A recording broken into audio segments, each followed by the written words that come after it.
Today is Friday, October 8, 2021. Roland Martin Unfiltered, broadcasting live from Los Angeles on the Black Star Network. Folks, shocking video of cops in Ohio snatching a paraplegic black man out of his car. Was he charged? No. Also in Georgia, a black man was stomped by a cop. He was already on the ground and subdued. Folks, when you see the shocking video, it'll blow you away. Folks, September jobs reports out. Disappointing numbers. We'll talk with the black economist about what it means for black employment. Also on today's show, North Carolina State Representative Charles Graham announces his run for Congress. Boy, a really stunning video where this white candidate goes directly at the issue of the history of race and racism in North Carolina. Wait until you see this video. Also in our Education Matters segment, Bethune-Cookman University wants to reshape how business professionals transform the world economy. Folks, been a great show for you. It is time to bring the funk. I'm Roland Martin Unfiltered on the Black Star Network from LA. Let's go. He's got it. Whatever the miss, he's on it. Whatever it is, he's got the scoop, the fact, the find. And when it breaks, he's right on time and it's rolling. Best believe he's knowing. Putting it down from sports to news to politics. With entertainment just for kicks, he's rolling. It's on go, roll, y'all. It's Roland Martin, yeah. Rolling with Roland now.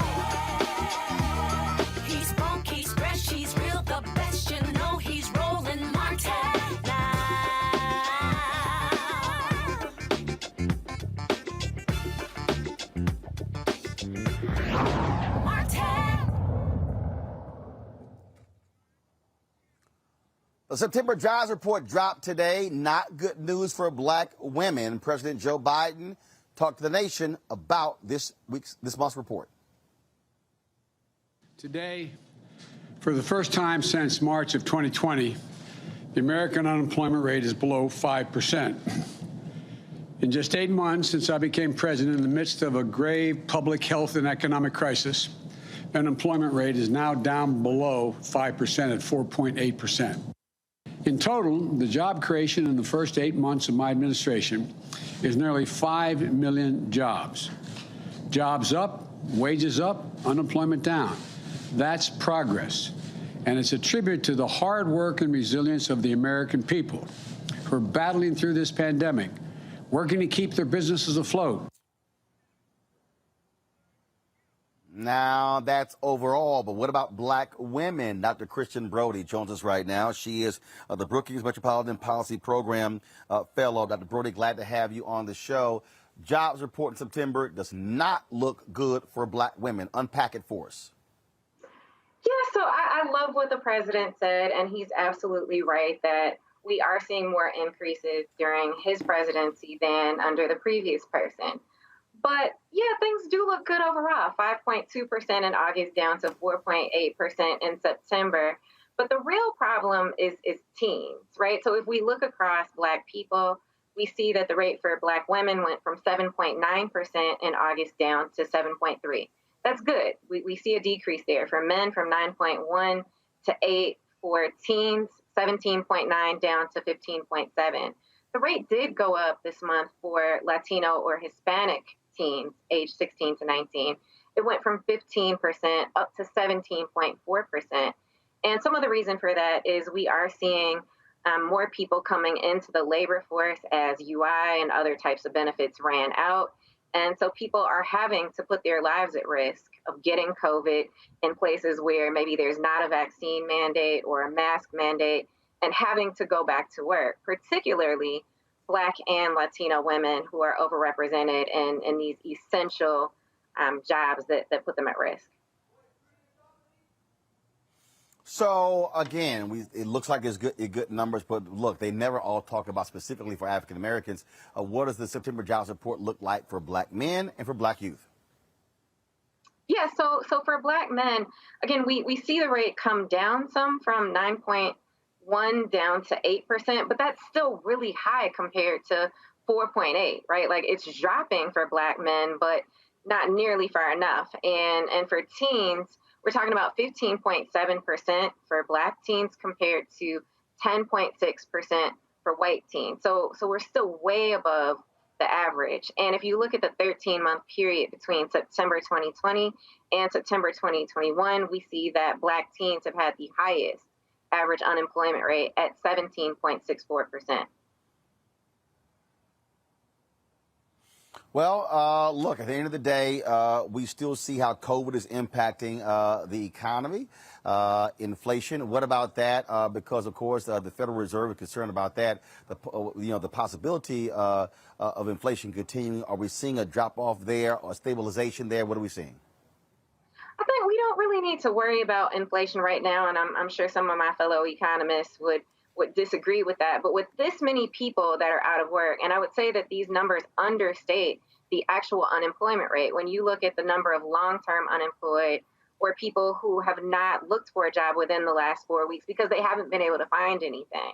And we're talking about almost 6 million people that aren't even looking anymore because they've become discouraged, right? So it's like we need to be focused on getting people back into jobs, and then we can worry about inflation. I think another thing to think about is the number of people that work. We're still seeing lots of people teleworking, and we know that Black and Latino people are underrepresented in those jobs. All right. Dr. Christian Brody, we appreciate it. Thanks a lot. Thank you.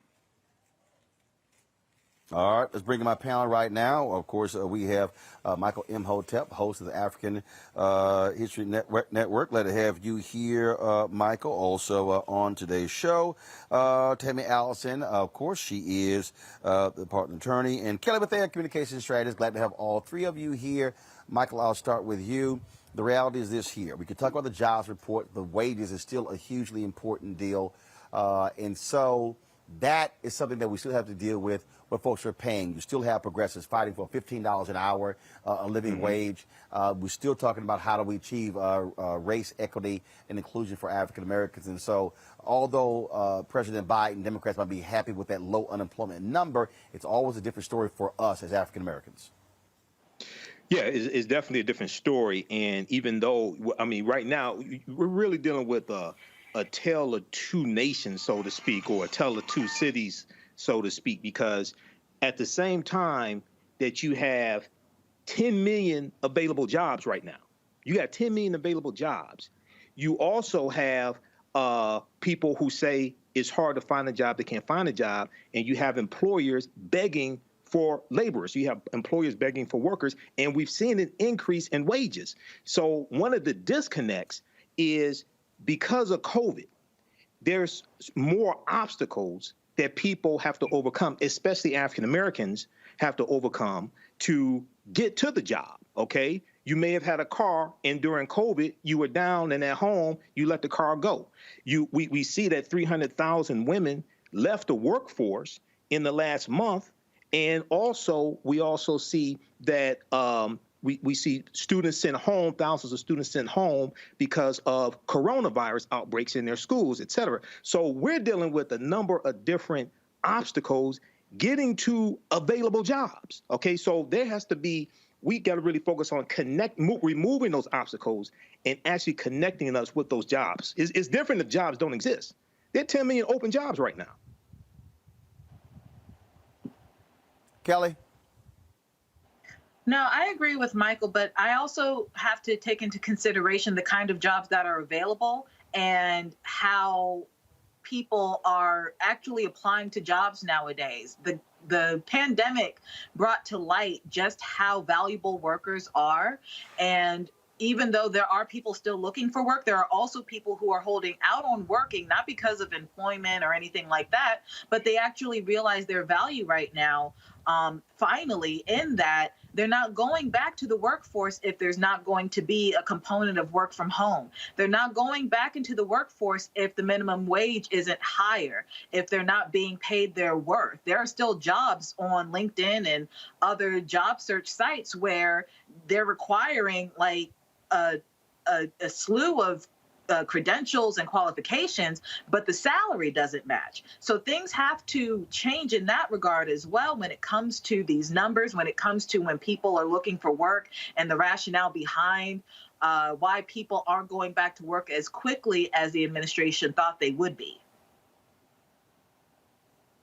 Tammy? Hi, Roland. I believe that Black women specifically are tired, okay? The inherent bias in the policies and procedures, no matter what industry you're in, it exists. And Black women no longer want to deal with that. And as the other panelists stated, they know their worth. Black women are also the #1 rising business owners in this country. So I believe that with all of the things that have been happening to Black women when we talk about discrimination in the workplace, coupled with the pandemic and the year that we've had in the post-summer of 2020 social and racial justice unrest, I don't think that Black women want to deal with the shenanigans of facing bias in the workplace. And I also think that's something that we should think about and take into consideration when we're speaking specifically about the job numbers and how Black women are not necessarily represented in being able to obtain those jobs. And in the same breath, I think it's important to look at these companies who have claimed to be diverse and to implement these new diversity, equity, and inclusion strategies, but they're still looking for workers. And it's important to note who is sitting at the table to screen these applicants, because a lot of times they don't look like this panel. Well, that is certainly the case. And so, look, every month when the report comes out, we're certainly going to talk about it and focus on the Black aspect of the jobs numbers, which doesn't get the attention on a lot of the other networks. All right, folks, let's talk about this race out of North Carolina, where a candidate dropped a video that has gotten lots of attention. You rarely see a white candidate running for office speak this explicitly about race in announcing his campaign. Watch this. When I was a young boy, the KKK announced a night rally in my home county. A cross burning with hundreds of Klansmen to terrorize the blacks and Lumbee. We were a poor farming community, black, white, and Indian. My parents and grandparents were sharecroppers like many. The police chief warned the Grand Dragon, "These people don't want your trouble."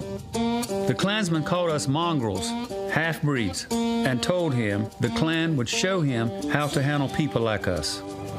That night they rolled in with their cars, their crosses, and a single light bulb hooked to a car battery. 50 Klansmen. Not a bad turnout on a cold night. Problem is, they were surrounded by 400 Lumbees. Simeon Oxendine had been a tail gunner in a B-29 during the war. Verdia Locklear was 4 months pregnant. Neil Lowry was the local barber. Hundreds of normal folks deciding to stand together against ignorance and hate. Lowry shot out the light. The Klansmen scattered. By the time the sheriff arrived to fish them out of the swamp, the press was running with the story. The Battle of Hayes Pond, where one town beat the Klan. A piece of forgotten history, worth remembering, especially today. In Washington, lies turn to violence. And the biggest lie is that America is at war with itself. That you can't trust your neighbor, that they want something that's yours, that you must live in fear of them. But the people who stood up at Hayes Pond refused to be afraid. I grew up with their story, and the lesson is human dignity is a human right. When I started teaching special needs children in the 80s, they had almost no rights in our schools. So I spent 30 years fighting the system to recognize their humanity. And as a legislator, I don't play politics. I study, I listen, and I vote my conscience. I'm Charles Graham, and I'm running for Congress because sometimes we're called upon to put things right, like Hayes Pond in 1958 and America today, where access to affordable health care is still out of reach to many families, where the Sandhills face the highest unemployment rates in the country, and our veterans return from war, seeking opportunities and finding none. These folks didn't set out to make history, they just answered a neighbor's call. It happened here before, and now it's our turn.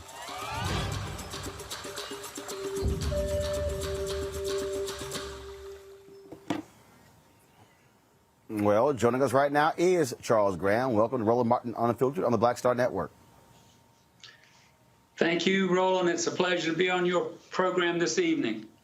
I don't know, Roland, how many times you've had a chance to have a sharecropper's son on your program and a grandson of sharecroppers. It's amazing to be here, and I'm honored to be a part of your program tonight. I'm a proud Lumbee, Roland, and I'm on. All right, then. All right. Well, I'm the only. Go ahead. So you're the only. Go ahead. The only in the North Carolina General Assembly, and I'm the only. Well. Excuse me. I'm sorry. Go ahead. No, go ahead. I'm proud to say that I serve on the American Legislative Black Caucus in my seat, and I want to tell you about our rollout. Roland, I'm very proud of it. I'm very proud of our message. And I believe. Well, it's gotten a lot of attention. It's got a lot of attention. Folks have been talking about it. And you were just very direct about this. And did you have any people who say, I don't know, Charles, maybe that's not how we open up? How did you say, no, this is how we're going to launch this campaign? Well, listen, my campaign is about unity, and this is what the Hayes Pond citizens demonstrated in 1958. We experienced people in this video coming together to fight hatred, to fight bigotry. And Roland, we moved forward to 2021 from 1958, and what do we see? We see the same type of bigotry, hatred, trying to undermine our democracy. The one difference between 1958, Roland, and 2021 is they weren't wearing sheets. This story talks about unity and division, how people can work together. And that's my message to the citizens of Congressional District 9. If we stay that way, of course, Roland, we have to go through redistricting.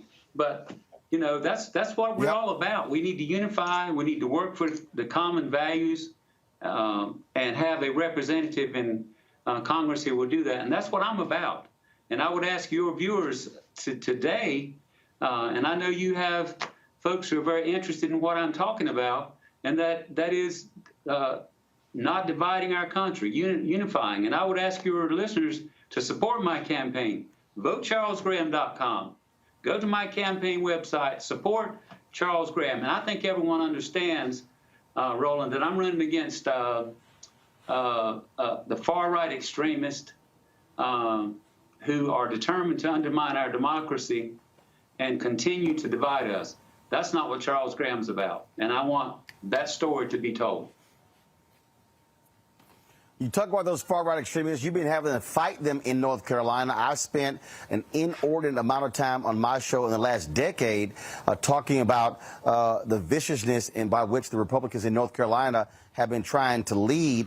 In many ways, what you're now seeing in Georgia and Texas and other places really started in North Carolina after Obama won that state by 14,100 votes in 2008. You're absolutely right. Absolutely, Roland, you are right. That's when we saw the General Assembly in North Carolina, after we had, obviously, during that time, redistricting, and they rolled out maps that were going to be in their favor in terms of maintaining control and running their agenda. And we still see that. I have served in the General Assembly. This is my 6th term. I have served in the minority for 11 years, and I have prepared myself, Roland, to move forward, and that's to go to Congress and support our president. Our president needs allies. We have a very small window of opportunity to maintain the control we have in Congress. So, yes, I have seen that, and it began when our President Obama was elected, and it's been moving that direction ever since. Questions for my panelists. First up, Kelly, your question for Charles Graham. Sure. So as a result of this campaign video going viral, you've come under scrutiny regarding your stance on LGBT plus issues. I would like to know, considering how you voted back in 2016 on HB2, I believe, how has your viewpoint changed? And what do you plan on doing once you get into Congress regarding those issues? Thank you for that question. After HB2, and I think it may have been 4 or 5 years ago, after that vote, I realized that that vote caused a lot of pain and hurt in the transgender community. I worked very hard after that to repeal HB2, was successful, and I want folks to understand that Charles Graham understands and has seen and experienced discrimination. When I was a young man playing baseball, playing sports, participating, I had the fellows who was participating on my team, they protected me from racism. I know what racism is, I know what discrimination is, and once I took that vote after and at this moment, I'm sorry, I apologize. And you don't hear too many people or too many politicians actually apologizing, and I'm sorry. And I'm running for Congress again to unite us, not divide us. And my tenure, hopefully, in Congress will be one that the LGBTQ community will be proud of, not discriminatory, and respecting their rights to coexist in our society. Tammy. Thank you, Roland. Mr. Graham, given the fact that your apology only came this past Tuesday, after other people pointed it out. How do you reconcile your recent apology with the other Democratic candidate that is running for Congress in your district, Ram Mohavid, I believe is his name, and the fact that he may not have the political backing like you? Myself, I did run for Congress here in Texas District 6, so I understand the importance for raising money to put out a commercial that is as polished as yours. And it takes a lot of money. And given the fact that you have been in the state legislation for quite some time, you have that financial backing, whereas your Democratic opponent may not have had it. So how do you reconcile that, given the fact that your opponent is more grassroots than you, and the fact that you have to be called out before you apologize for that vote? Well, you know, one of the things I'm proud to talk about is my experience. I'm an experienced legislator. I have worked on behalf of minorities in the legislature. I've also worked on bills that will support our communities, our poor communities, communities of minority. I come from a minority district. My district is 75% minority. I work within my Lumbee community, which I'm very proud to do. I work within the Black community, which I'm very proud to do. And the fact that I have the experience and I have the support of many individuals from the minority community, this rollout has been tremendous.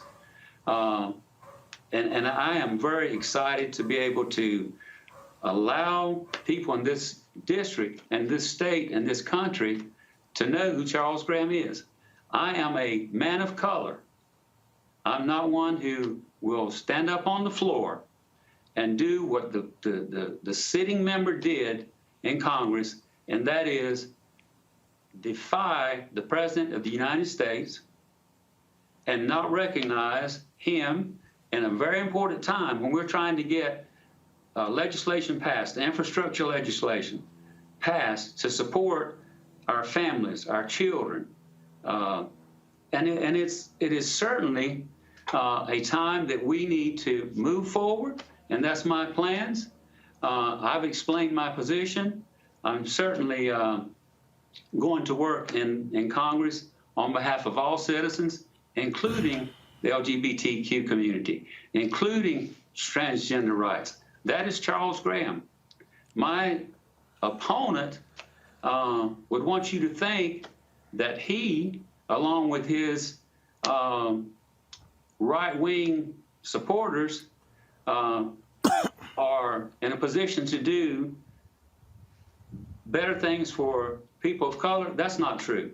That's not true. And minorities, that is not true. And my intention is to work on behalf of all citizens. Yeah, I hope I answered your question. Michael. All right, State Senator Charles Graham. Hey, thanks for coming on today. Question for you: If you become a member of Congress, you're probably going to have to vote on bills like H.R. 40, which deals with a study for reparations to repair the damage of slavery and make recommendations, possibly Voting Rights Acts, possibly George Floyd Justice and Policing Act or policing acts as well. What are your stances on issues and bills like that that directly impact the African-American community? And then also, when you said 75% minority population in that district, like what is the ethnic or racial makeup of that minority? Because minority is a very confusing term. Yes. Well, you asked two questions there, and I'll try to answer both of those questions. My district, Robeson County, southeastern North Carolina, is about 40% American Indian, Okay. about 23% African American, and 25% Caucasian.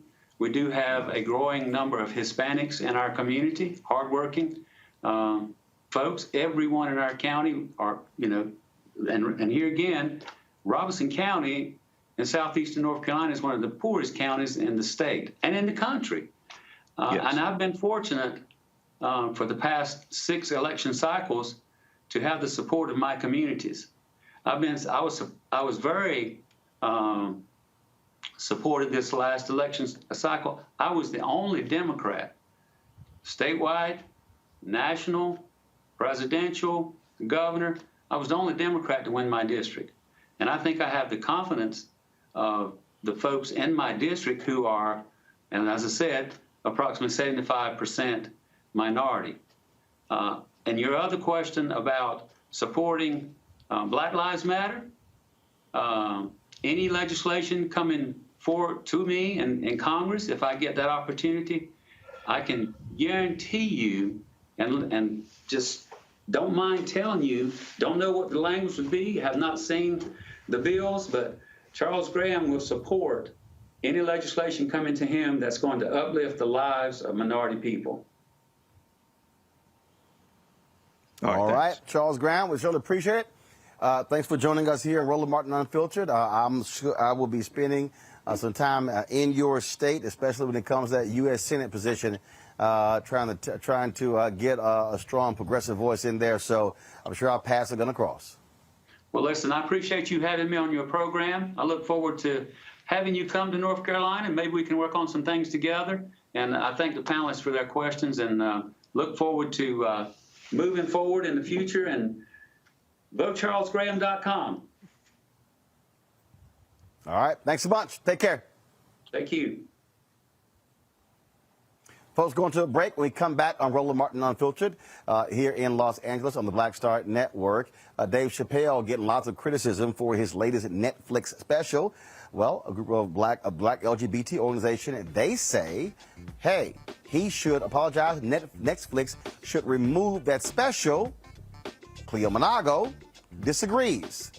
We'll hear both perspectives next, right here on Roland Martin Unfiltered.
Betty is saving big holiday shopping at Amazon. So now, she's free to become Bear Hug Betty. Settle in, kids. You'll be there a while. Ooh, where you going?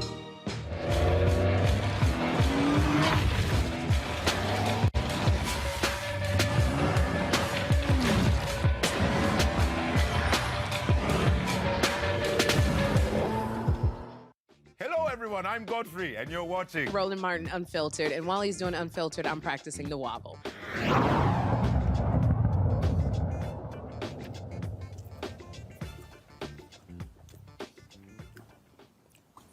All right, folks, Dave Chappelle has a new Netflix special. It's called The Closer. Well, not sitting well with a number of LGBT organizations. GLAAD and others, including the National Black Justice Coalition, they are calling for Netflix to remove the special, saying Dave continues to make homophobic and transphobic comments. Last night, he had a screening of his documentary at the Hollywood Bowl. I was in attendance. He made it perfectly clear. He said he's not concerned. He is not going to get canceled. Joining us right now is David Johns. David leads, of course, the organization I was just speaking about. That is the preeminent black LGBT organization. So, David, glad to have you back on the show. So please explain to us, why should, from your perspective, Netflix remove this Dave Chappelle special?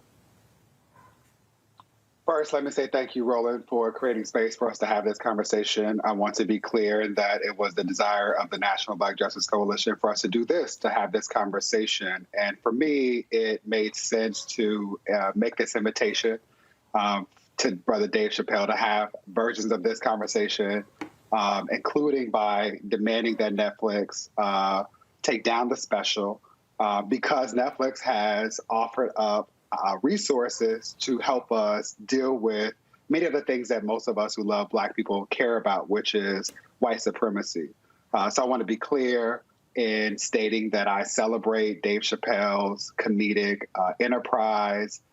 I appreciate the ways in which so many people rest in the ability to laugh and celebrate and jest and just take a break from the stress and trauma of being Black in this country. And I continue to be astounded by what feels like a lazy attempt at this craft by someone who has demonstrated the ability to be a genius and forgetting that there are some of us who are also Black and LGBTQIA+. And so, again, all of this to say that I'm very well aware of Mr. Chappelle's comments about resting in the privilege that allows him to feel no regard for the implications of his comedy. And as someone who leads an organization that cares greatly about the overlooked and neglected needs of Black, queer, trans, and non-binary people, I'd like us all to do a little bit better. So how do you respond to folks who say, look, these are comedians. They talk about everybody. They talk about Black people. They talk about gay people. They talk about trans people. They talk about women. They talk about politicians. They talk about everybody. Many comedians say that's what comedians do. You're not going to a keynote speech. You're going to a comedy show. Right. What I would acknowledge is, okay, and the next step is to talk about then what, right? So comedy is an art form. It's a form of entertainment that, when we think about the ways that Dave Chappelle has shown up, provides entree, right? Opportunities for us to think more critically and to engage more responsibly with each other. And so for me in particular, I am very much interested in this because Brother Chappelle and I purport to care about Black people.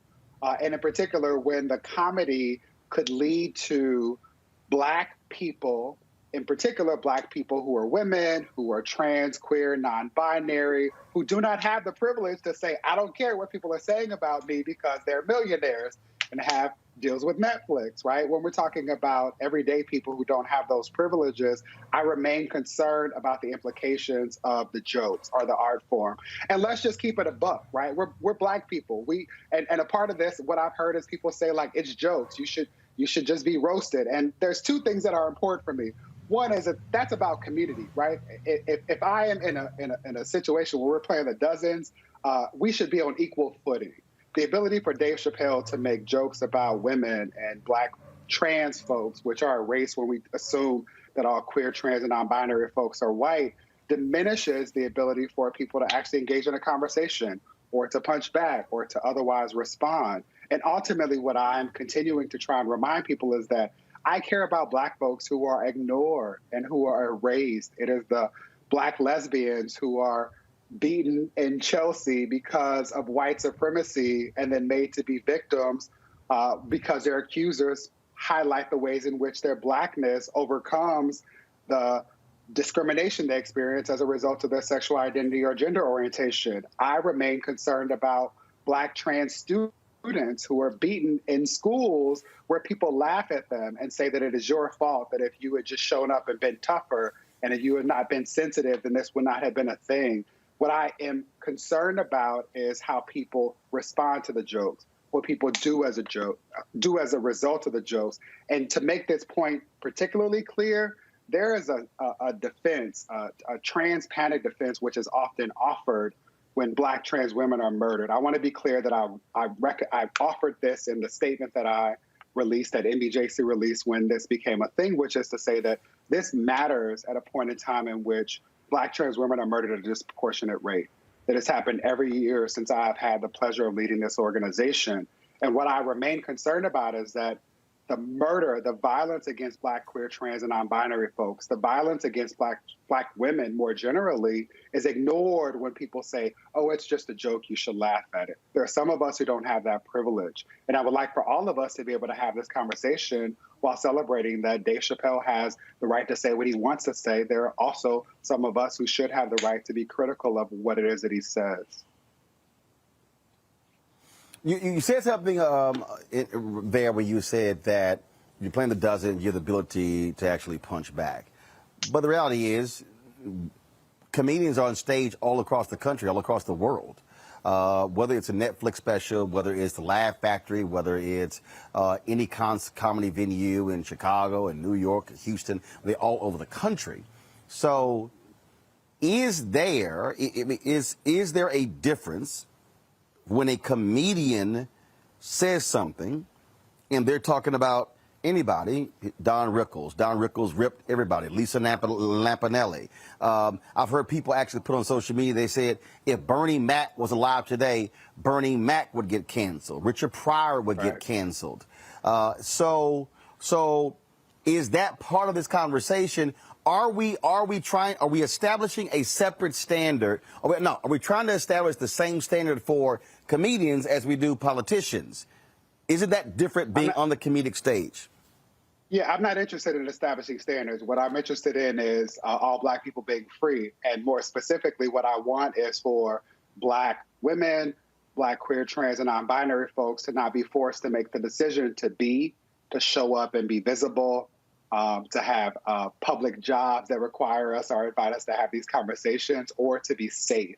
What is missed is that jokes about beating up lesbian women and not liking trans women because they have Adam's apples, or reducing trans people to their genitalia is often a factor in the violence that members of our community experience. And so what I'm interested in is a more meaningful conversation where Black people in particular who purport to care about Black people are more conscious of the ways in which white supremacy is operationalized, and we do a better job to acknowledge intersectionality.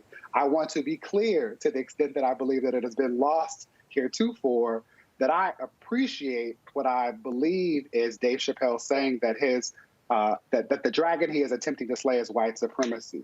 That is why this matters to me. That is why it was important for NBJC to engage in this discussion. We care about Black people, all of us being free.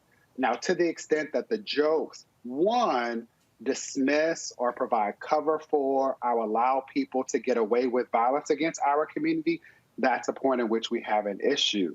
And again, the invitation is for us to have more meaningful conversations about the ways in which people use jokes, our humor, our comedy, to dismiss the things that actually are meaningful and show up as barriers in terms of our ability as Black people to live self-actualized lives, to be free to other.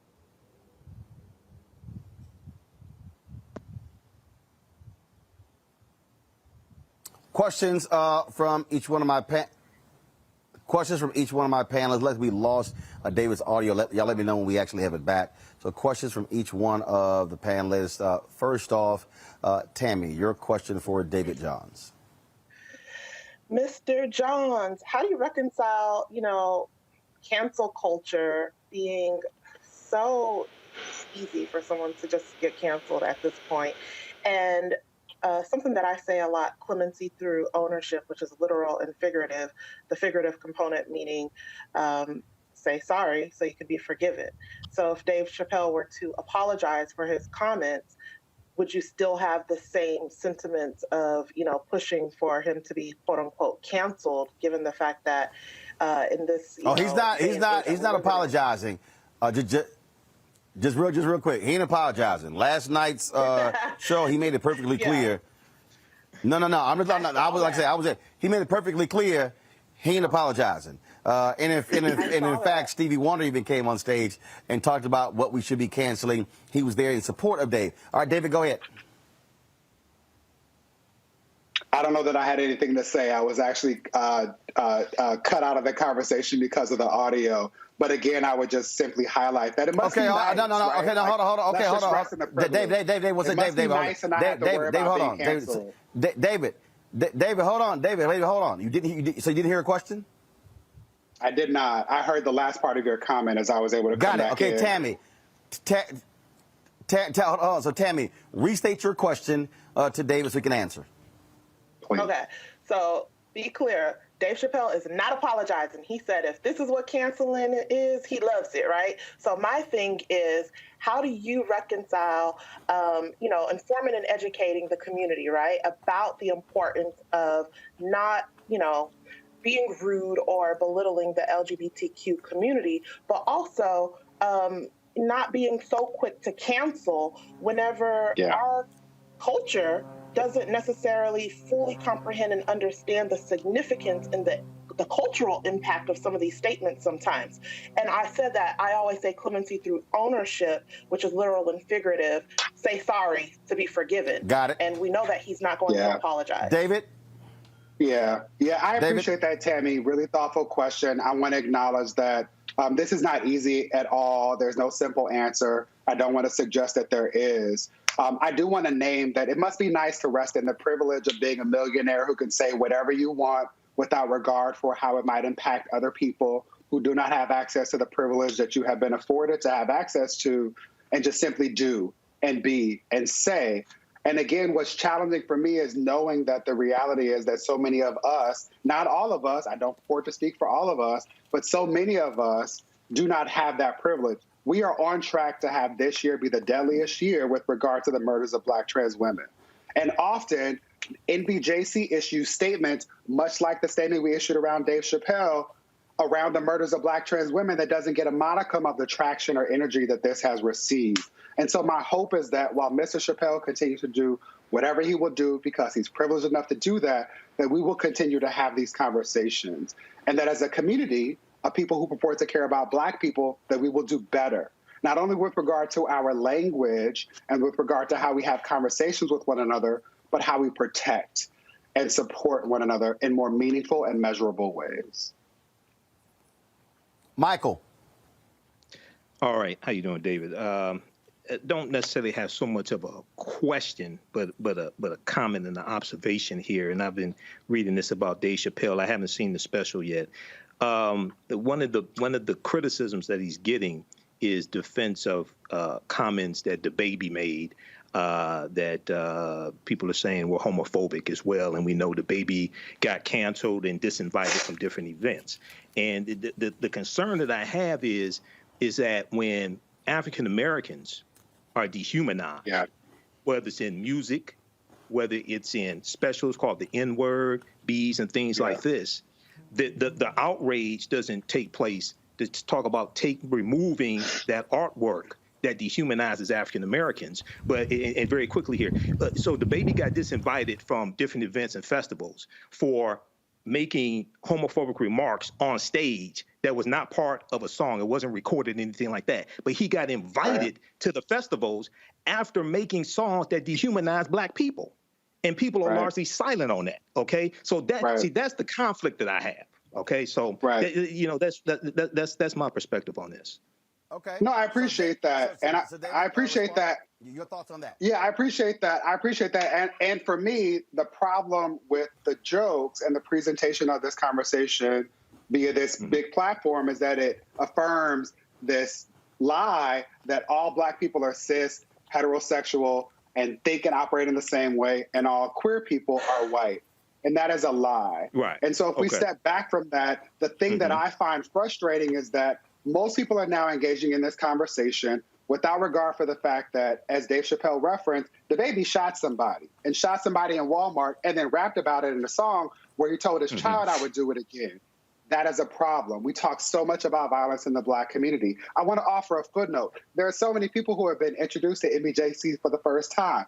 Welcome to what we do. We're not new to this. We engage in similar conversations when we're talking about Tony McDade, the Black trans man who was murdered the same week that George Floyd was murdered by the Tallahassee Police Department. We show up and talk about and support Jasmine Koenig, a founder of this organization who has been in this space before, to talk about Ed Buck, a perpetrator of violence, systemic violence against Black, queer, and same-gender-loving men in particular. We show up and talk about this with regard to Nigel Shelby and Black students who are bullied and suspended. we agree in the space of wanting to ensure that all Black people can be free. For me, it's important to highlight for folks that don't have access to the information, who would never read a book about intersectionality, who don't know anything about Kimberly Crenshaw's groundbreaking essay mapping the intersections, to appreciate that as long as there have been Black people, there have been Black, queer, trans, and non-binary people. We have always been beautifully diverse. The issue with the special, and I encourage you to watch it, which is vexing for me in this space where I'm like, we shouldn't be continuing to talk about this, but it also provides us with opportunities to talk about this, is to simply say this. We agree. We're only having this conversation because Dave Chappelle says in the special, I care about Black people, and my issue is white supremacy. What is missed so often, particularly with regard to Mr. Chappelle's comedy, is that intersectionality is a thing. And there are Black, queer, trans, and non-binary and non-conforming people. And it is us, not white people. It is not white queer people. He talks about LGBTQ people as if they are white and talks about the movement that they are winning. It is them, white folks, who win, not us. When these jokes happen without this critical conversation, it is Black, queer, trans, and non-binary people who are victims of the kind of violence that he jokes about, who get beaten up because their Adam's apple is too large, or because their hands are too big, or because they do not show up in the ways that white people and the things that we all hold to this level of being the things that we should all do. When we are not able to achieve that, we are the victims of it. And that is the thing that I care most about. I also want to be clear that this is not about, to the extent that we can't cancel Dave Chappelle. Roland has made this apparently clear. He's been on Instagram with all of his friends. This is about us as Black folks who purport to care about Black folks doing better. Kelly. First and foremost, thank you, David, for coming on and speaking about this. I'm a huge fan of yours. I follow you on everything. But I wanted to make clear how, and it's more of a comment than a question, but I would love your thoughts on it, how cancel culture has been just very conflated when it comes to accountability. I don't see this as being a canceling Dave Chappelle notion so much as it is the fact that all Black lives matter, and Dave Chappelle and other people who have the privilege of having a platform as large as Netflix need to be held accountable to the notion that all Black lives matter, that there are ways to be funny and to critique culture and to critique society without disparaging the most marginalized among us, especially within the Black community. And and finally, well, kind of finally, I saw a lot of comments over the past couple of days, and I want to make note that I have not seen the special, but his previous specials also touched on this, so I feel like I can say a little bit of it. But the fact that people are saying, oh, you're violating his First Amendment rights, et cetera, people forget that the First Amendment was made to protect the most marginalized voices among the American body. So the fact that we are still silencing the most marginalized within the marginalized community that is Black people by saying that, you know, that Dave Chappelle is able to say whatever he wants simply because he's a Black man, that is a disservice to not only Dave Chappelle and the LGBTQ plus community, but it's also a disservice to how the First Amendment is supposed to be exercised. So it's like, why is it that the most marginalized among us have to remain silent when the First Amendment is actually supposed to protect them?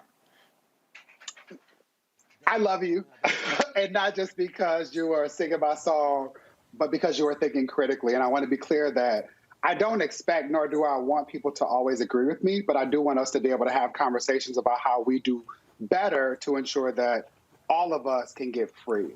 And the thing that I've struggled most with is the hypocrisy of so many people who have continued to say to me, it's just a joke. I found it funny, therefore you should say nothing about it. If Dave Chappelle had the freedom to make jokes, as he will clearly continue to do, I and other people should have the freedom to say, I watched the special twice over. I also know that this is not new, and I didn't find it funny.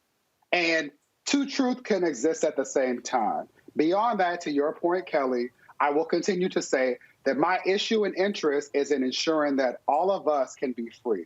We are now actively having a fight, a conversation that hopefully will lead to us being able to pass the Equality Act. And the issue for me is that too many Black people consider the Equality Act a gay piece of legislation, something that will benefit white gay people or LGBTQ people generally, because again, the assumption is that all gay people are queer.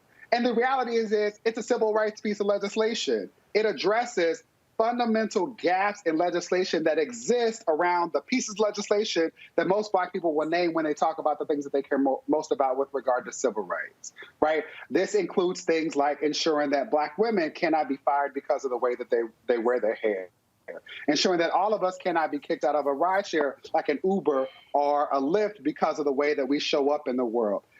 I care about Black people. I really don't care as much about what George Carlin has to say or Rosie O'Donnell. What I care about is acknowledging that in this moment, there is someone who has an extreme platform, who has an extreme amount of wealth, an extreme amount of privilege, who purports to care about Black people. And I'm simply saying that if you purport to care about Black people, I would like to know if you actually care about all of us. And for me, that's the question that is being pressed at this moment. Heretofore, it has been possible for folks to say, I care about Black people, and that be code word for saying, I care about some of us. Those of us who show up in the ways that affirm me and the way that I make sense of the way that I show up in the world. The question now is, do you care about all of us? And here's the thing, we can disagree. You can say to me, I only care about Black cis straight folks. I only care about Black folks from New York. And that's fine. I just need to know where you are because there is so much more work to do to ensure that we can all be free. That's my goal.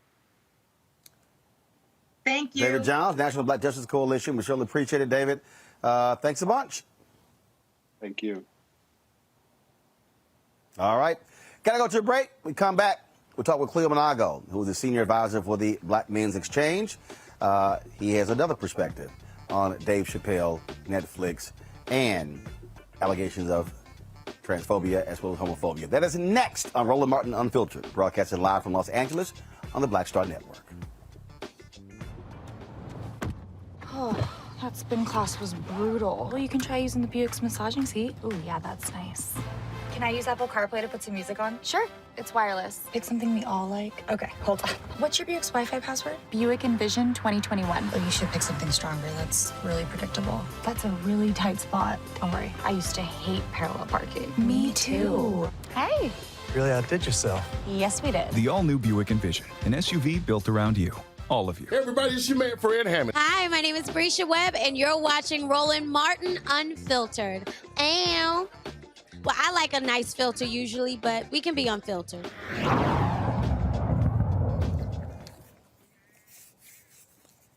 So yesterday, Dr. Cleo Monago sent me a text message asking me were we going to be weighing in on this Dave Chappelle issue.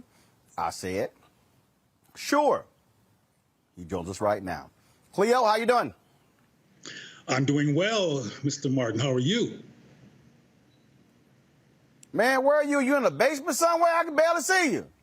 Yeah, can you see? I'm sorry about that. I'm in South America at a hotel because I'm presenting to the faculty of the University of San Buenavista in Cali, and I didn't know I was going to be doing this, so I didn't bring lights and camera with me, so I'm doing the best I can do.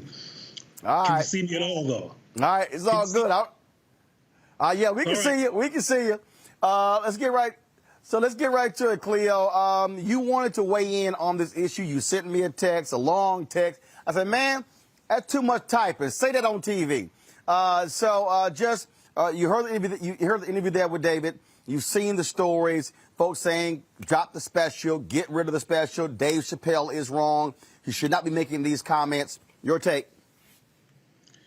Okay, well, like you said, my message was long, so because this is a very dimensional issue.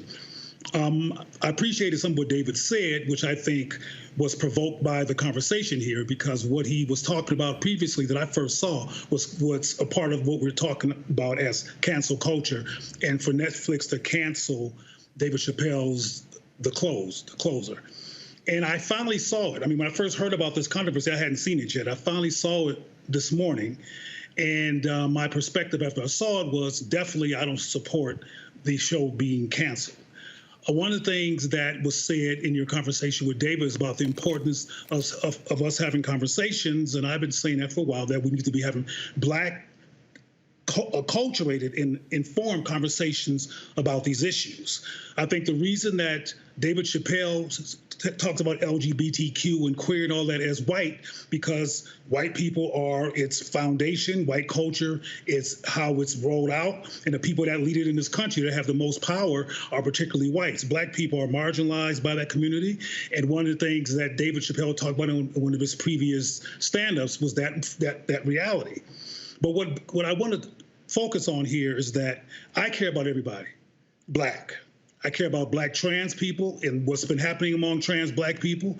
That 21 that was identified as murder. I care about the 9,013 Black people who were murdered at large, 8,469 Black men, 1,440 Black women, and the 21 trans people that we know about who have been murdered. They all matter to me.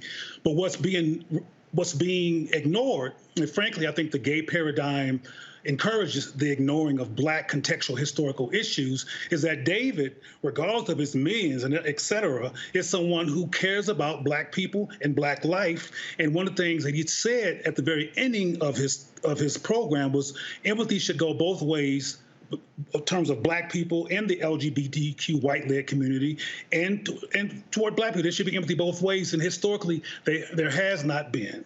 And that community has been known to be marginalizing of Black issues, Black concerns, and it encourages Black people to go along with its agenda and its perspective instead of addressing contextual and cultural issues. And that's what comedian David Chappelle is trying to do. And I emphasize that he's a comedian because he's not a social scientist. He's not a behavioral health scientist. He's not a history major. He doesn't know the facts about the human story here. He probably does not know the issue of gender and gender nuance from an African perspective, because that's not his background. So he's an American citizen who's talking about what he sees. And what he sees, which is, because he's not blind, is an LGBTQ community that's white-led and practices racism. For example, and there's tons of them, in California, when Ed Buck did what he did, the white gay community knew about it because it had been reported, and they didn't come up in arms against the murder of Black men at Ed Buck's home. And I got tons of examples of that community not being supportive of Black people. But I want to get back to some issues that David raised so people won't get confused, because David said over and over again that Black people are queer, Black people are trans, Black people, et cetera. This is a diverse community. I have a relatively large following online as well, and there are lots of trans, same-gender loving, et cetera, people who support David Chappelle's perspective, who doesn't have the perspective of the National Black Justice Coalition. Some of them look at this through the lens of being Black. And what I mean, again, by that is David Chappelle is an advocate for the defense and empowerment and justice for Black people. And I believe that includes Black men, women, and everybody else. And as a result of us not considering that and looking at this simply from a gay defensive lens, we're not even looking at the fact that if you look at his special from the whole context, he had a very endearing and loving story about a trans friend of his. And that's not being talked about among the people who are critiquing him. And the very few times it is referenced is poo-pooed, because frankly, there's a tendency in this society to poo-poo what Black men say, whether they're millionaires or not, because this is an anti-Black society that does attack Black men. And I'll finish this tangent with this because I hope to respond to questions. One of the things that clearly concerns David Chappelle is Black manhood. And one of the things that I want to talk about at some point is the underpinning of why there's anxiety. I mean, he did a lot of bashing, if you will, around masculine traits of some trans people and made fun of it, which I found disturbing. And I understand contextually why people who are struggling, because transgender people struggle. Transgender people are bullied. Transgender people, well as all kinds of other Black people, frankly, at larger numbers, are murdered and killed. But focusing on this issue, there are situations that lead to the death of trans people, and there's teasing and bullying and a misunderstanding or judgment around being too male, too female. All this stuff is actually occurring. But canceling the likes of David Chappelle, cancels the opportunity to have a conversation about some of the things that's really causing Black people, including David Chappelle, anxiety along these lines. We're concerned about the emasculation of Black men. We're concerned about if what all Black men have gone through historically has led to gender confusion. I'm not saying that is my perspective. My perspective is nuanced, and I don't want to get into that now unless it comes out of some questions. But there's some, he's known, David Chappelle is known for being one of the comedians who was given a whole lot of money to put on a dress, and he said no. And instead of engaging meaningfully from a Black perspective why he said no, and what he was worried about, he was simply called femophobic, homophobic, transphobic. And that's what the LGBT community does. Even when Black people take on that paradigm, we don't engage Black anxiety and perspective around these issues to be educated about what's really going on. And if we did talk about the anxiety among Black people regarding the compromise of Black men, the impact of police brutality, the impact of castration, whether it's physical or social, all of these attacks on Black males, and now the particularly Black and male cancel culture. This is causing a rise in Black people some anxiety that is not being engaged and unpacked. Instead, folks are calling people homophobic and transphobic and canceling them.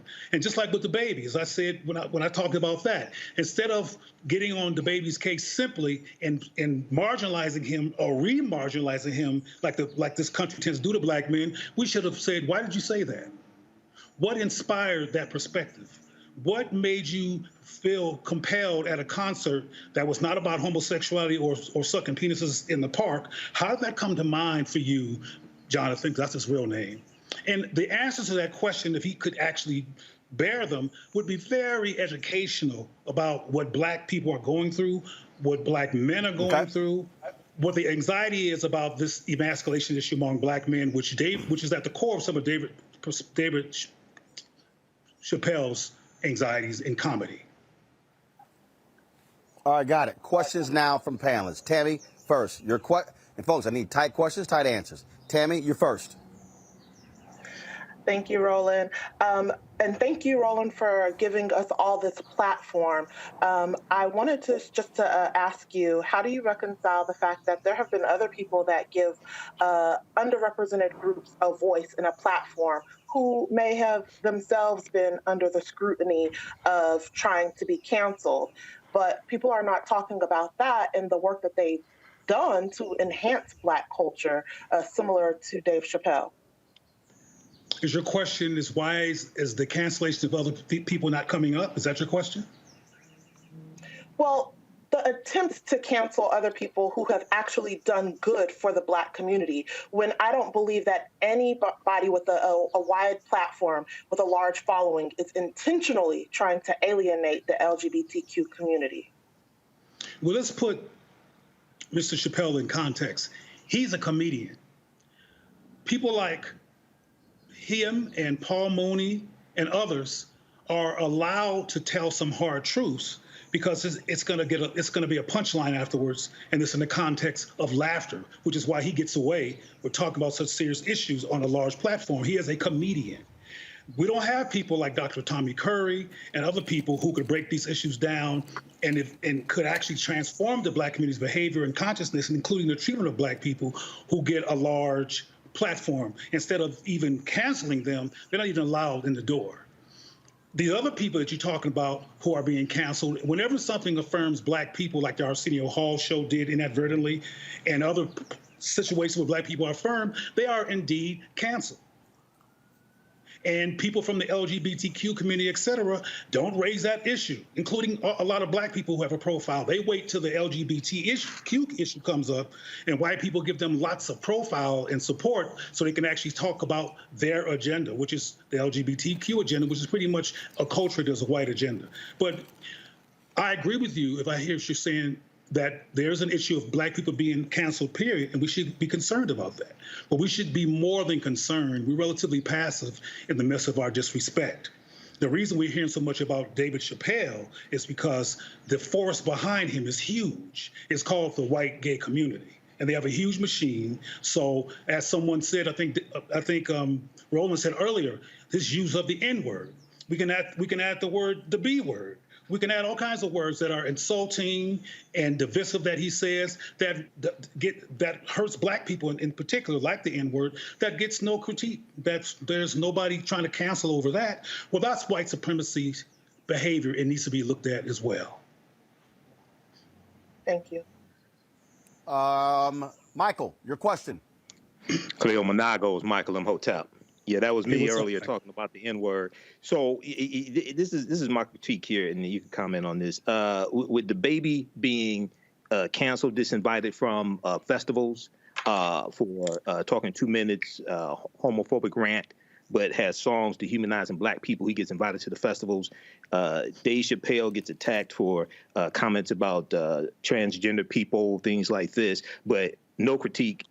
No comments about him using the N-word, things like this. Talk about how is it that black people are the only ones who you can say anything you want to about, whereas anybody else, when you talk about them, you get out of pocket their consequences and repercussions. As I mentioned earlier, black people do not have the relentless, focused, unified, funded, and resource machine that the LGBTQ community has as a result of white people in white spaces with white privilege and white audacity creating that space. And I want to say, so I won't sound dismissive, that the white gay community exists, including with all its privilege, in response to having been profoundly oppressed once upon a time in this country, murdered and killed and harassed and locked up. So it's not that their behavior and their subjectivity is not warranted. However, it doesn't include issues that are relevant to black people. But the bottom line is we don't have the machine. White supremacy has created a lot of conflict, a lot of people on different sides, including the LGBTQ identify and the black side, which is a bunch of black folks who should be getting together to resolve our issues across our collective.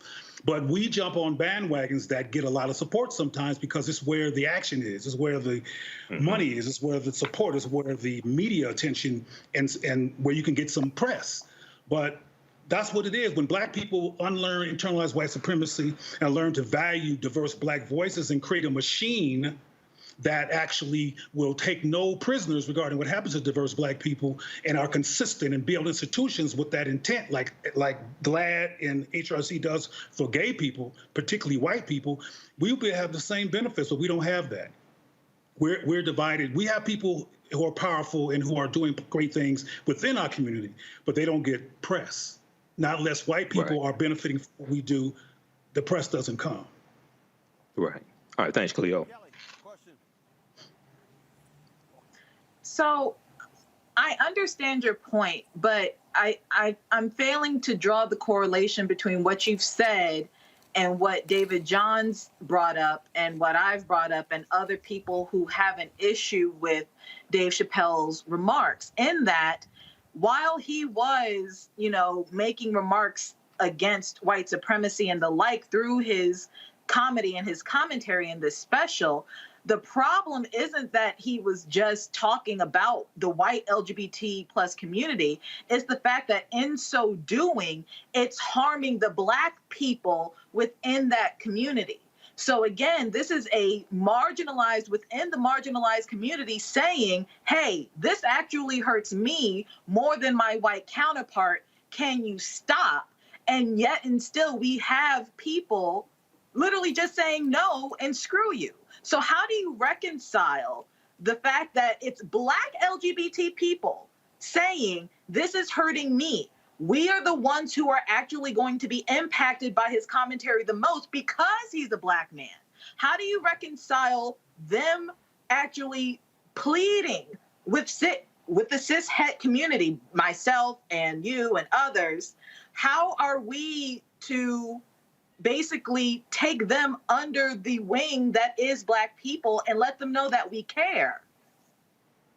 All right, well, that's a lot. And that's a very important question, though. It's a lot. But let me tell you this, or let me explain this. Let me reiterate that I care about all black people. And my work, not abstractly, but directly affirms same-gender loving, trans, and bisexual people, along with the rest of the black family. So we're not in any kind of conflict regarding the importance of affirming people who are same-gender loving, et cetera. But a word that you mentioned is key. you talked about that black people are being harmed. Now, before I get to how universal the harm is, I want to mention to you that David is a powerful, articulate brother who came on here and raises issues. And David is one person, just like I'm one person. There's not no one perspective on this. There's lots and lots of same-gender loving, including trans people, who are not bothered by Dave Chappelle, who indeed support Dave Chappelle. The white transgender person who committed suicide that he referenced, their family openly supports David Chappelle. So, and there's another well-known comedian named Flame Monroe, who's transgendered, who supports David Chappelle. So I want to make it clear that this is not a monolithic perspective. The National Black Justice Coalition is one organization, and there's other organizations with different perspectives, including the Black Men's Exchange, which doesn't share in terms of absolute precision to perspective of National Black Justice Coalition. Where we agree is that same-gender loving people, et cetera, trans, et cetera, should not be harmed. It should be allowed to be free. We agree there. However, the platform and the container in which we get to that point, we disagree with. I want to make sure that I talk about the harm. And I almost got emotional when I said that. In short, the white LGBT community and its paradigm prowess in politics has done harm to black people. If you do a study of HIV and AIDS, and there's many, many other examples of how white gays wrote out the HIV and AIDS epidemic in terms of care and resources, they marginalized black people, and by that act helped to create a epidemic that could have been further resolved if we were not put out by the white gay community. I can go on and on and on about the racism in the white gay community in terms of harm being done to black people. What David Chappelle is talking about as well is harm being done to black people. One of the powerful things that he says is, would you please stop punching down on my people? That's one of the final comments that Dave Chappelle says, actually after he had contextualized it quite clearly before he even said that throughout his hour and a half special. The harm is being done. And David Chappelle is concerned about that harm. Now, David Chappelle, to my knowledge, is not a same-gender loving or bisexual man. He made some inferences, I should say, during his interesting sexual inferences around glory holes, et cetera, during his stand-up. But he doesn't understand the nuances, the experience of same-gender loving people. What I think we should do, as I suggested with the baby or Jonathan Kirk, is that we should use these high-profile stimulations of the conversation to finally, collectively as a people, have a rational, Black-informed, Black-acculturated, historically considerate, contextually considered conversation about what's going on with the Black community, what's causing such a spectrum of perspectives, what is causing even a perspective that the baby articulated and that David Chappelle talked about. Instead of doing what white supremacy keeps doing, co-signing the dismissal and re-cancellation of a Black male voice, particularly one as powerful and as brilliant as David Chappelle has been with the Chappelle Show and other things that he's done, has been particularly powerful for Black people, which is why he had to walk away from the show, because white folks said, no, we got to control this. We got to control you. You're not letting us control you. We'll give you $50 million because y'all like money if you let us control you. And he said, no. That's powerful. So we need to be using him as somebody that we can go to or include in a larger conversation about Black bridge building, about Black people unlearning impulses that are anti-SGL or anti-trans or that are not considered of gender nuance. We can talk about these issues we can talk about gender nuance from an African perspective and do a whole lot of educating. The reason I'm here in Colombia is I'll be speaking at the University of San Buenaventura in Cali, a predominantly Black city, about the epistemology of ancient African gender nuance versus contemporary gender constructs.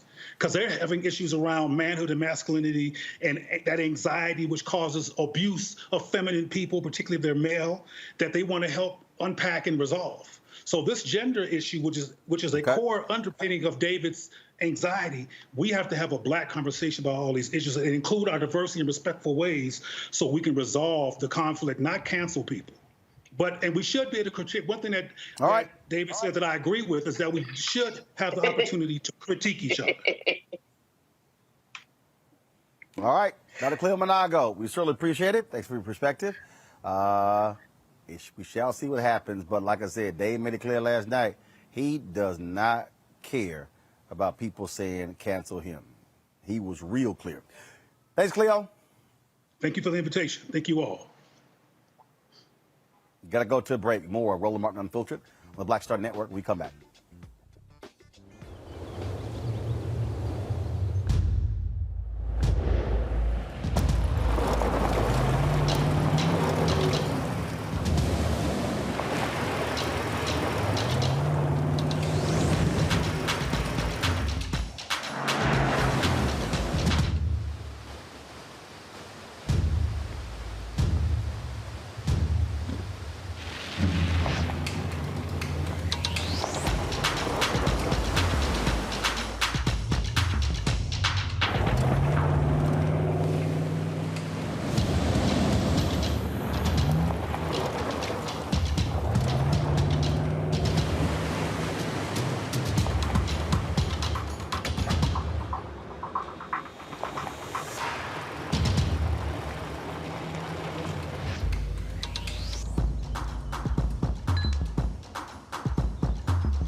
Maureen is saving big holiday shopping at Amazon, so now she's free to become Maureen the Merrier.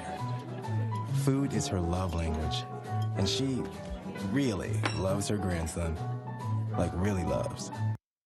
Hi, I'm Kim Burrell. Hi, I'm Carl Payne. Hey, everybody, this is Sherry Shepherd. You're watching Roland Martin Unfiltered.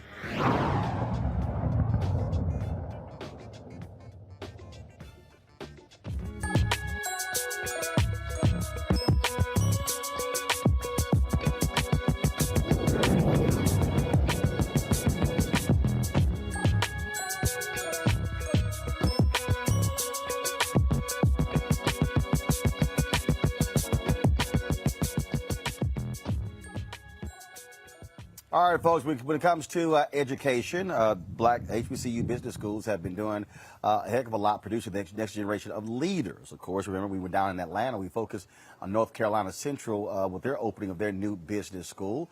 Bethune-Cookman, they have a new head of their business school there. Dr. Lawrence Drake heads up Bethune-Cookman's College of Business and Entrepreneurship. Dr. Drake, glad to have you, Roland Martin Unfiltered. Good to be here, Roland. Business has changed for a lot of people. The focus has always been going into corporate America, but we are seeing more and more people choose to be entrepreneurs, starting up businesses. And so what is going to be the focus on your tenure as dean? Well, the focus is actually to ensure here for the 20%. And that's for me and reshape the way. Doc, hold tight 1 second. Doc, hold on. We really have some bad audio issues. And so we're going to try to fix that. I'm going to another commercial break. Folks, fix his audio. Then we'll come back and talk to the new head of the business school at Bethune-Cookman back on Roland Martin Unfiltered. Oh, that spin class was brutal. Well, you can try using the Buick's massaging seat. Oh, yeah, that's nice. Can I use Apple CarPlay to put some music on? Sure, it's wireless. Pick something we all like. Okay, hold on. What's your Buick's Wi-Fi password? Buick Envision 2021. Oh, you should pick something stronger. That's really predictable. That's a really tight spot. Don't worry, I used to hate parallel parking. Me too. Hey. Really outdid yourself. Yes, we did. The all-new Buick Envision, an SUV built around you, all of you. It's time to be smart. Roland Martin's doing this every day. Oh, no punches! Thank you, Roland Martin, for always giving voice to the issues. Look for Roland Martin in the whirlwind, to quote Marcus Garvey again. The video looks phenomenal, so I'm really excited to see it on my big screen. Support this man, Black Media. He makes sure that our stories are told. See, this difference between Black Star Network and Black-owned media and something like CNN. I got to defer to the brilliance of Dr. Carr and to the brilliance of the Black Star Network. I am rolling with Roland all the way. Honored to be on a show that you own. A black man owns the show. Folks, Black Star Network is here. I'm real revolutionary right now. Roland was amazing on there. Stay black. I love y'all. I can't commend you enough about this platform that you've created for us to be able to share who we are, what we're doing in the world, and the impact that we're having. Let's be smart. Bring your eyeballs home. You can't be black-owned media and be scared. You dig?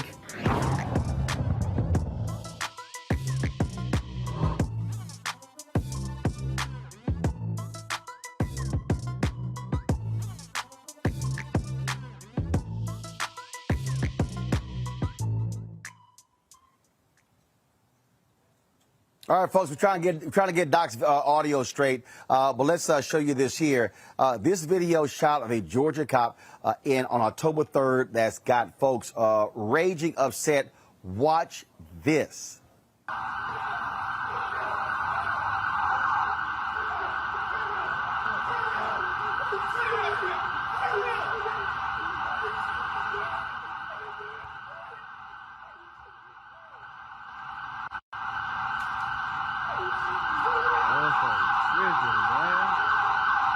They just stumped that man, man. He just stumped that nigga. He watching it, bro. You mad as hell? You tired? Yeah, you mad. All right, folks, that's Georgia. Now, watch this video out of Ohio of cops snatching a black man, a paraplegic, out of his car. Watch this. What's your name again? Clifford Owensby? Yes, sir. Mr. Owensby, turn the car off for me, please. All right, under your seatbelt for me. Yeah, I'm having you step out of the car. I can't step out the car, sir. I'm a paraplegic. I got help getting in. Well, I'll help you getting out. Excuse me? I'm gonna help you get out. Well, I don't think that's gonna happen, sir. Well, I do, because I'm asking you, but I'm telling you.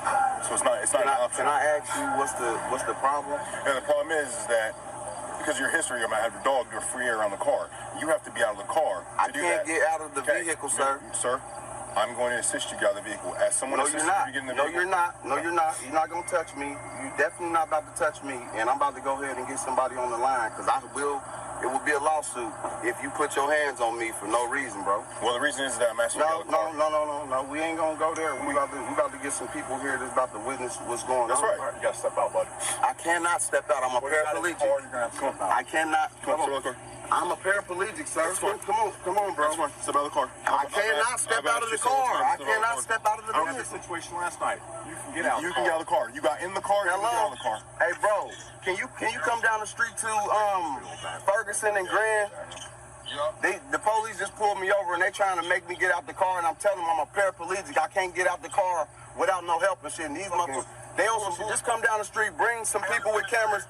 Come down the street, bring cameras and bring somebody so they can witness what's going on. All right, come on. Time to get out of the car. I'm not getting out. I just told you I'm a paraplegic. I cannot get out. I do not want to have to. I do not want to have to. Can you call your white shirt, please? I will. If you pull me out of here, you better expect. So here's the thing. I'm gonna pull you out and then I'll call a white shirt because you're getting out of the car. That's not an option. You're getting out of this car, so you can cooperate and get out of the car, or I will drag you out of the car. Do you see your two options here? Now, which would you like to do, sir? I would like for you to call your white shirt. I will when I'm done. Get out of the car. Come on, bro. Get out of the car. Get out of the car. Come on, bro. Get out of the car. Get out of the car. Listen. Get out of the car. I am a paraplegic, bro. You can hurt me. Get out of the car. You can hurt me, bro. Get out of the car. Get out of the car. What are y'all doing, bro? Dude, you're making this worse. I'm a paraplegic, bro. I'm trying to tell you that I got help getting in the car. Y'all can hurt me. They can hurt me. Get out of the car. Bro, I'm a paraplegic. Get out. You have to get out of the car. Ow. Get out of the car. Somebody help. Somebody help. Stop right here. Somebody help. Stop. Somebody help. Stop. Someone help. Stop. So are y'all recording this? Stop. Somebody help. I'm a paraplegic. Stop. They are doing the unjust thing to me. Somebody please help me. Stop. Stop. You are hurting me. What are you talking about? I'm a paraplegic. Stop. I'm a paraplegic. I'm a paraplegic. Stop. You're making this worse than it needs to be. I'm a paraplegic. I gave y'all my ID. That's fine. I gave y'all everything y'all asked for. That's fine. Cooperate. Can y'all call the white shirt? You call whoever you want. Can y'all call the real police, please? You're about to get tased, dude. I ain't playing with you anymore. Ow!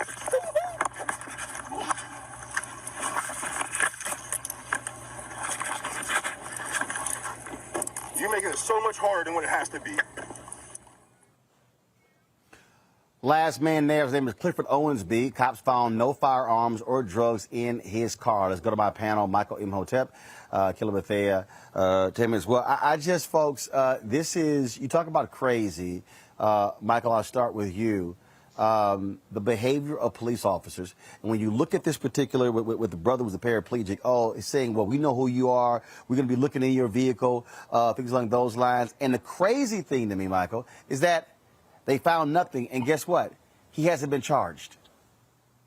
Yeah, Roland, I posted this video on the African History Network last night. I saw it on D.L. Hughley's Instagram page, and I posted it on our fan page, and people have been commenting on it. And, I had a lot of questions here because, one, I was wondering, okay, the officer said, we know your history or something like that.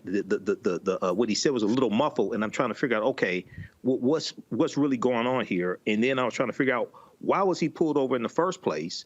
Okay. And then the other thing I wondered, when you deal with a paraplegic, because I know this probably isn't the first time that they dealt with a paraplegic, what's the procedure? Because depending upon, why they're paralyzed from the waist down or what have you, you could injure them trying to pull them out the car. So, injure them further. So, actually, according to Clifford, he had an injured back before, and this re-injured his back. Yeah, I don't think it appears. I don't know the full story here. It appears those officers should not be on the street. It appears they should be fired because it didn't have to go down like that. He could have called a supervisor, et cetera. He could have talked. If Clifford had been white, I don't think they would have treated him like that. Kelly. I mean, I get sick and tired of seeing videos like this regularly, and the fact that they keep happening is just all the more disgusting. But the fact that how many times did this man need to say he's a paraplegic for you to get through your thick skull that he is not capable of getting out the car in the fashion that you wish he should get out the car? Further, he shouldn't have been having to get out the car in the first place, whether he's a paraplegic or not. This is just the prime example, a prima facie case of gross negligence, because he did everything he was supposed to do as a citizen regarding his interaction with the police officer, and the police officer himself and his partner, it looks like, did everything that you could possibly do to be a jackass, basically. Like, they were not doing their jobs to the fullest extent of the law at all. There was absolutely no reason to harass this man, no reason to drag him by his hair out the car. I mean, just the level of humanity that was not used in this situation is absolutely disgusting. They need to be up under the jail. Tammy Allison? Roland, I think that we're all exhausted and tired of seeing these types of videos and body cam footages. Luckily, we do have the officer's body cam footage in this instance, but from the man explaining that he's a paraplegic over and over again, to correct my fellow panelists, as a federal attorney, the correct terminology is excessive use of force by the police officer.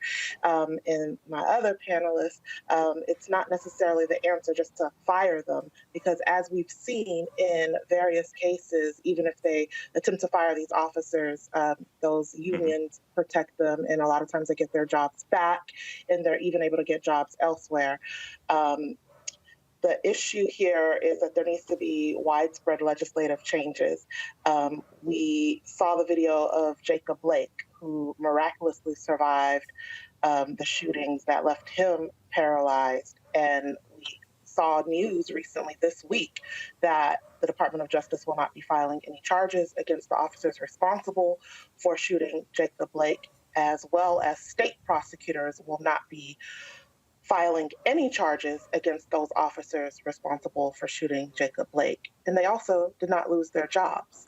So there has to be some type of legislative change. It's easy to say to fire these officers. It's easy to speculate, but unless there are people sitting in positions in Congress that are willing to speak up and use their voice and actually make some type of impactful change, we're going to keep seeing these very horrific instances of excessive use of force by police officers. And it's very rare that we ever see them actually serve any type of sentence. And as we see the conviction and sentence of Derek Chauvin is something that, we all breathe a heavy sigh of relief for, but we all breathe that heavy sigh of relief because we all know that it's so extremely rare to actually see any type of justice in these types of situations.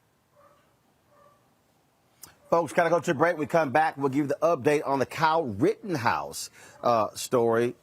Very strange defense these folks are offering. That's next to Roland Martin Unfiltered.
Betty is saving big holiday shopping at Amazon. So now, she's free to become Bear Hug Betty. Settle in, kids. You'll be there a while. Ooh, where you going?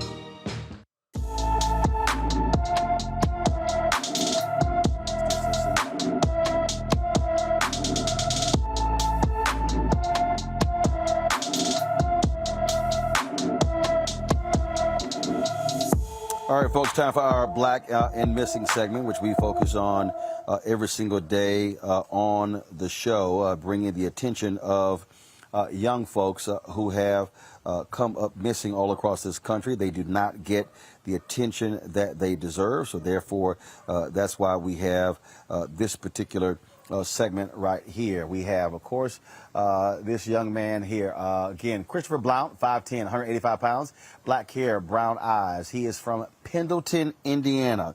Pendleton, Indiana. This has been one of those stories, again, that gets lost in the shuffle.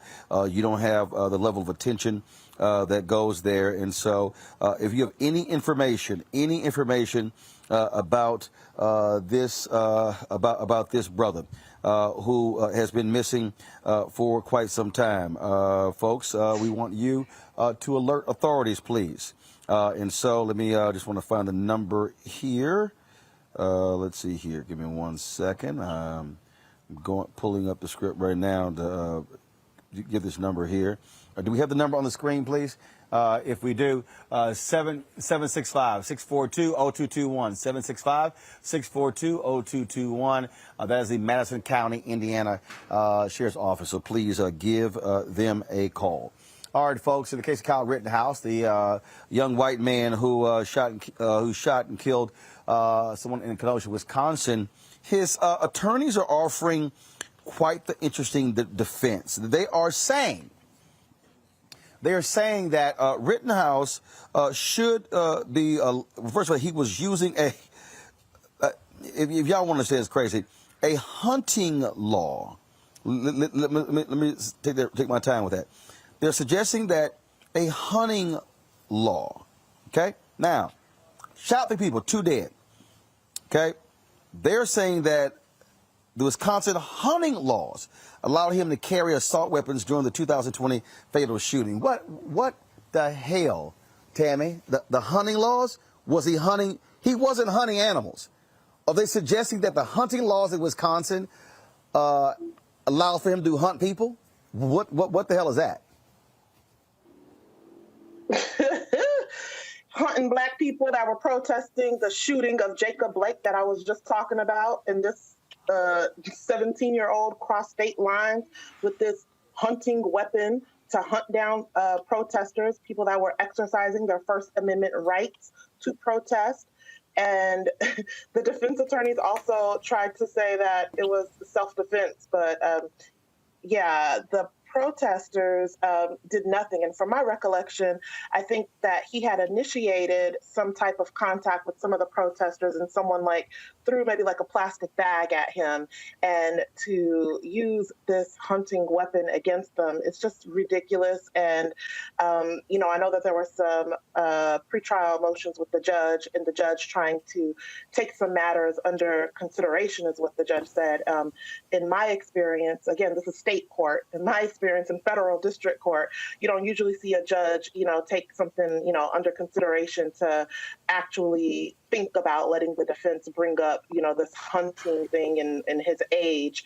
Usually you see it whenever they're in trial and maybe the judge is taking a matter under advisement until there's additional information with a pending motion. But this is wild. Kelly, this is quite strange. I mean, you hear all kinds of defenses. This is probably one of the strangest ones I've ever heard. Certainly strange, but also expected when you're talking about people who do not care about Black bodies and Black issues at all. I mean, we're talking about hunting Black bodies, which was a thing, you know. I do not hold anything past white people, specifically racist white people in this regard. I don't have much else to say about that other than it's sadly expected. Michael? Yeah, this is an example of a defense attorney knowing that they're desperate. So the first question that you would ask is, okay, so what was he in the middle of the street hunting? Second question, because the assistant district attorney Thomas Benger said, okay, did he have a certificate to hunt? Did he have a hunting license? Okay, so prove that. What was he in the street of Kenosha hunting, and did he have a legal license to hunt? Okay, and he said if that's their argument, go ahead and make that argument. So this is an example of how you know your client is in deep sugar honey iced tea. You're just trying to make stuff up. And can we not forget that? This man, they raised $2 million for this man, Kyle Rittenhouse, the 17-year-old, okay? And then the officer that actually donated about almost $50,000, okay? He donated money. And then the people donated money to the officer that was filed for donating money to Kyle Rittenhouse. This is just shenanigans, just disgusting, gross, ill. Speaking of shenanigans in Alabama, the Montgomery City Council decision to change a street name from a Confederate president to the honoring a civil rights icon, Dr. Reverend Fred Gray, come with a healthy fine. First of all, attorney Fred Gray. The City Council voted to rename the street from Jeff Davis Avenue to Fred D. Gray Avenue. Well, the unanimous vote could prompt a $25,000 fine as a result of a 2017 Alabama state law that says cities or counties could not make any changes to Confederate monuments without state approval. Mayor Stephen Reed said donors have already offered to pay the penalty on behalf of the city. Fred Gray, of course, is 90 years old.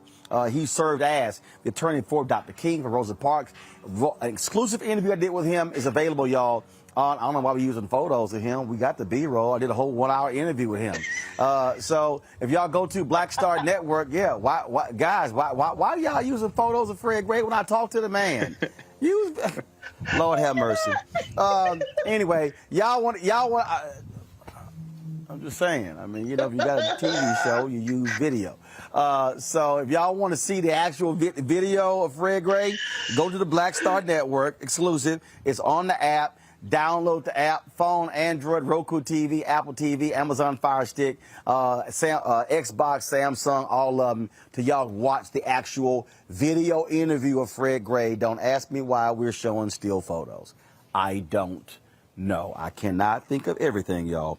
All right. That shows you right there how these people in Alabama are so stupid. Republicans love talking about local control, but they really didn't want the people to have local control, Michael, over their own city. That's how racists roll. Well, keep in mind, Alabama was one of those former Confederate states that took up arms against the Union to maintain slavery and committed treason based upon Article 3, Section 3 of the U.S. Constitution. So, I mean, this is Alabama. I mean, you look at the 1901 Alabama state constitution, they changed the state constitution to institute poll taxes and literacy tests to suppress the African-American vote. So, yeah, they should go ahead and pay the fine. Fred Gray, fantastic man. He filed the lawsuit of Browder versus Gale, February 1st, 1956, that ended the Montgomery bus boycott, because that case went all the way to the U.S. Supreme Court, and that's what ended the Montgomery bus boycott December 20th, 1956. So, absolutely, he deserves it. Kelly? Yes. Kelly?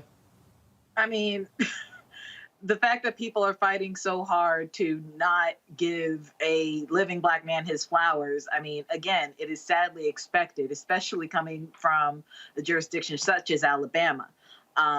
But it won't be like that for much longer. He's going to get his flowers come hell or high water, and I look forward to the day that the name is changed and all is well. Tammy? Hey, Roland, listen, this is why I be talking about, like, we need representatives that are not too scared to talk, okay? We got all these people that are running for office, but y'all scared. You got to talk, okay? Because this is some law that is on the books, and this is some stuff that needed to have been addressed before, you know, this fine came up. You know, like, yes, people are going to pay the fine, but as my very esteemed panelist stated, you know, Alabama is the state that sued the Department of Justice during the Obama administration when Eric Holder was the Attorney General, which resulted in that 2013 Supreme Court decision that reversed the Voting Rights Act that we're now fighting for because the Republicans found the loophole for it. But let's be very clear to all of our progressive, quote-unquote, Democrats. That happened during a Democratic administration, during a Democratic Attorney General, and not until the Republicans found that little loophole is it now that we're speaking up and addressing the Supreme Court decision of 2013 that got these states discriminating against underrepresented groups. We need to be very clear. Yes, that was the state of Alabama, so we should expect shenanigans from the state of Alabama, but we also should be trying to strategize just like the Republicans be strategizing and beat them at their own game. All right, folks, got to go to a real quick break. We come back, I'll tell you what we're doing in L.A. and how you're going to see that on the Black Star Network. That's the final item. Back in a moment. Oh, that spin class was brutal. Well, you can try using the Buick's massaging seat. Ooh, yeah, that's nice. Can I use Apple CarPlay to put some music on? Sure, it's wireless. Pick something we all like. Okay, hold on. What's your Buick's Wi-Fi password? Buick Envision 2021. Oh, you should pick something stronger. That's really predictable. That's a really tight spot. Don't worry, I used to hate parallel parking. Me too. Hey. Really outdid yourself. Yes, we did. The all-new Buick Envision, an SUV built around you. All of you.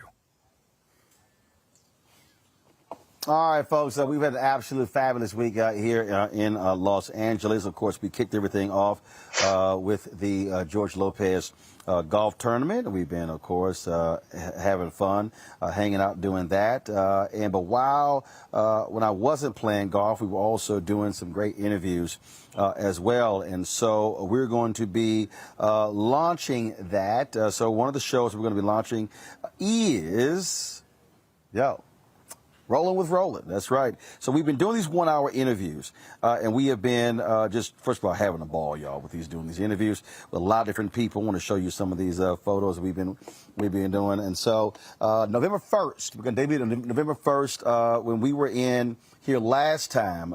So right here you see Damaris Lewis. She, of course, is actress, model, and so you've seen her work. Y'all see the iPad? Let me know if you see it. There we go. Yes. So she was one of the folks we sat down and talked with. We've also had my man Matty Rich. Matty Rich, y'all have got to see this interview. An emotional Matty Rich when I connected him with Spike Lee. Also here, Michael Ealy. I had a great conversation with Michael Ealy. Yo, man, absolute a lot of laughs there. My man, Laz Alonso. We talked to him. We also talked to Sherry Shepard, Guy Torrey, as well as Johnny Gill, as well as Dondre Whitfield. And so that was we did this time. Last time we were here, we talked to Glenn Turman, Richard Lawson, Jeffrey Osborne, Michael Collier, Jack A., Bill Duke, and I'm missing somebody. Who else did we talk to? Oh, Mario Van Peebles. And so, folks, so the show's going to be called Rolling with Roland, a 1 hour interview, absolutely conversational, no agenda. You have no idea where in the hell we went with it, and some great conversations. And trust me, y'all are going to really love it. And so that's going to be launched November 1st. November 1st. Only on the Black Star Network. You must download the app. I'll be unveiling some other shows. I'm talking to folks next week, and so we'll be letting you know what those shows are as well. So a lot of things happening. You see what we're building. That's why your support matters. So please download our app, the Black Star Network, all available platforms. Also, join our Bring the Funk fan club, where every dollar you give goes to support the show. Cash App, $RM Unfiltered. PayPal.me/R Martin Unfiltered. Venmo.com/RM Unfiltered. Zelle is Roland at RolandSMartin.com. Roland at RolandMartinUnfiltered.com. Tammy, Kelly, Michael, so appreciate it. Thanks a lot. We always end the show, folks, showing you members of our Bring the Funk fan club. We appreciate all of you. Everybody who's given them, no matter what the amount, you all matter to us here. So for all of us, for the Roland Martin Unfiltered Black Star Network West Coast crew, I'll see y'all guys on Monday from Washington, D.C. Holla!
it's time to be smart.